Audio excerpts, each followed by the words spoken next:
Pour Mark Grayson, la vie s'équilibre désormais entre ses deux principales activités, les études, très peu suivies, et les interventions super-héroïques en tant qu'invincible, beaucoup plus fréquentes. Mais quand il reçoit chez sa mère la visite d'un personnage tout droit sorti de son comic book préféré, Mark voit rouge et se jette tête la première dans ce qui aurait pu être un piège, mais qui finalement n'est qu'une tentative maladroite de prendre contact avec lui de la part d'une personne qui ne le connaît que trop bien, son père, Nolan, ex-Omni-Man.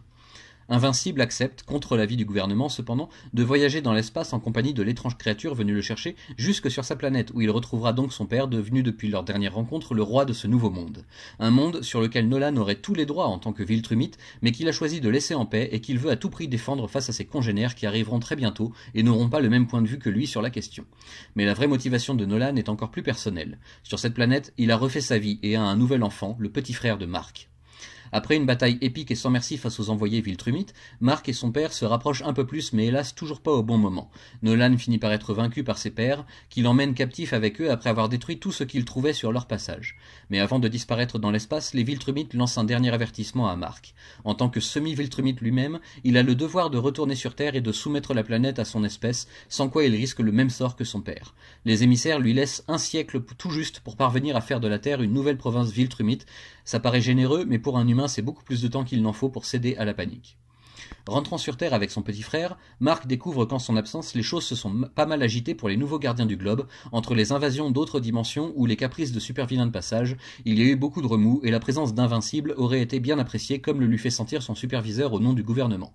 Mark décide de faire une pause et de partir avec sa petite amie, Amber, jusqu'en Afrique, chez Atom Eve, qui les invite cordialement. Mais ce séjour ne sera qu'une occasion de plus pour Mark de constater à quel point ses sentiments pour les deux jeunes femmes sont similaires et en même temps très peu clairs.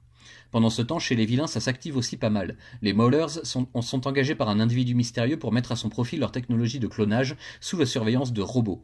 Et ailleurs, c'est Angstrom Levy qui s'apprête à faire son grand retour et qui compte bien prendre sa revanche sur Invincible, qu'il juge coupable de son état physique actuel. La confrontation sera épuisante pour Mark, d'autant que sa mère et son petit frère sont les otages de son nouvel ennemi, et un dérapage risque de survenir à tout instant, menaçant de briser psychologiquement le jeune homme. Pour finir, enfin de retour au calme, Mark décide d'aller parler à l'homme qui confectionne ses costumes et qui connaissait bien son père autrefois. Là, il réalise que les dernières paroles de Nolan sur sa nouvelle planète, avant qu'il ne soit capturé par ses semblables, ont peut-être un sens plus profond que ce qu'il pensait. Mettant le nez dans les tout premiers livres écrits par son père, Mark découvre que les Viltrumites sont peut-être bien moins invulnérables qu'ils n'en ont l'air. Troisième tome de cette réédition en format intégral, on arrive déjà au quart de la série et c'est toujours aussi bon bien sûr. Les événements s'enchaînent de façon assez fluide, il n'y a presque pas de vrai temps mort pour Mark qui doit jongler avec les différents aspects de sa vie et faire en sorte que tout colle au mieux, tandis qu'en réalité tout semble partir en sucette.